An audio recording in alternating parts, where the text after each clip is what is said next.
I've got a whole lot of information for you guys that I'm going to try to condense into a small amount of time straight from my notes out of Gaza yesterday. Stay tuned for the Hollywood Conservative for the Rebel.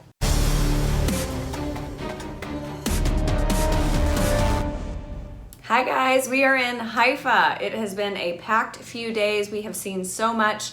We arrived in Haifa about 12:30 last night, and we are all just absolutely zapped. But I wanted to make sure that I got some information to you guys. I know that you guys were able to see some videos from location there at the edge of the Gaza Strip from Sheila and Katie, but I've got some notes that I compiled, so I wanted to be able to condense a lot of information into a short amount of time. So let's get going.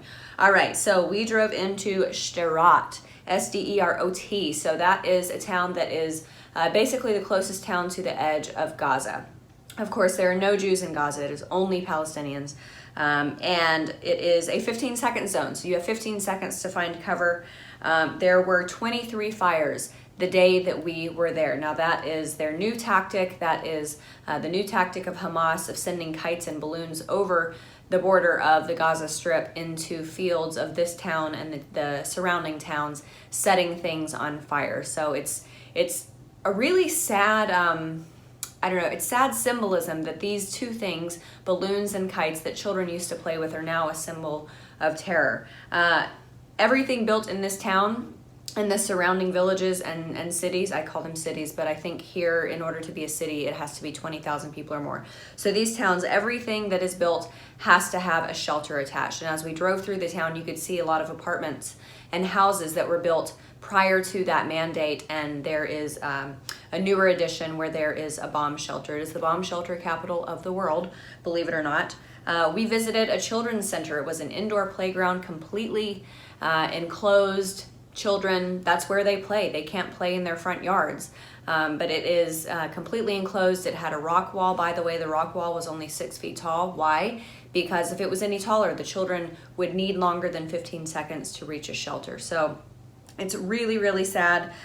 Sheila told me a story about a father that she was speaking to last year, and she was asking him, you guys are right here on the edge of the Gaza Strip. Why don't you guys just move back?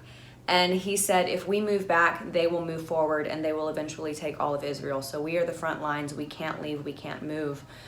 So it's really sad, but these people take it very personally, as everyone in Israel does. This is their land, and they are staking their claim on it and defending it to the death. So really, really passionate people. What else? Okay, so after we left that area, after we left the children's playground, we headed out to just kind of like a remote road.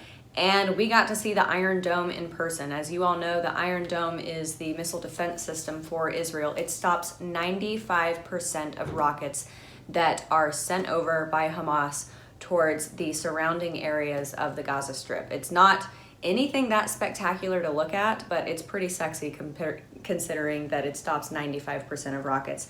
Let's see what else. 70% of kids in that town of Sderot suffer from PTSD because they grow up around rockets. They hear these explosions on a daily basis. It's gotten much better. 5 to 10 years ago, rockets on a daily basis, literally hundreds every week. And now that has been significantly reduced. Let's see what else. Oh, the mayor of Sderot spoke to us, and it's really interesting that I don't want to say he has a sense of humor about everything, but he definitely expresses some levity in things he said.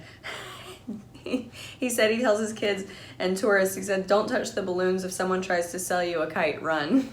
The mayor's kids were visiting a beach in Ashkelon, which is just a few miles north of where they live at the beach. And he, of course, has taught them to, when they hear sirens, to seek cover. But now with the Iron Dome, they want to stay outside and see like Star Wars. So I guess that they envision these missiles coming over from Hamas on the Gaza Strip and then the Iron Dome intercepting them. And they expect this like Star Wars light display in the sky.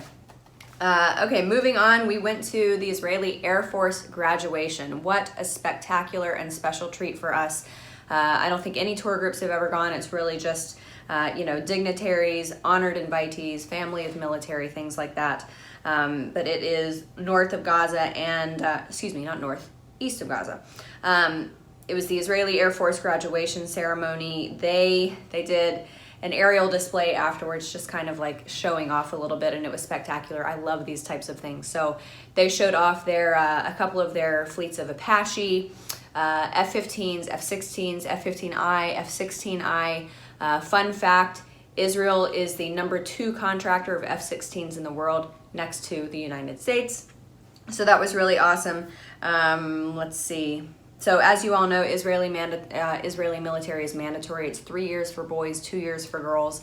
And it's interesting because in the States, you graduate from high school and then you immediately go to college or you start a job or something. Here, you graduate high school, you immediately go into the military, so 2 or 3 years depending on your gender. Then you take a year off to explore the world because, as they said to us, Israel is on an island. They are not surrounded by water, but they are surrounded by enemies. So the only way to actually get out and about outside of Israel is to fly somewhere. So then, these 21 and 20-year-olds take a year off to explore the world, and then they come back and go to college, which I think makes absolutely no sense. I changed my major 3 times when I was in college because at 18 years old, who the heck knows what you want to do for the rest of your life? So I really like this model, and these 18 and 19 and 20-year-olds were incredibly respectful, and it gives me hope for their millennial generation. I think that the US should maybe copy this model and see how that goes. But we are heading out again today, a little bit more dangerous territory, so we will keep you guys posted. I'm going to try to do some videos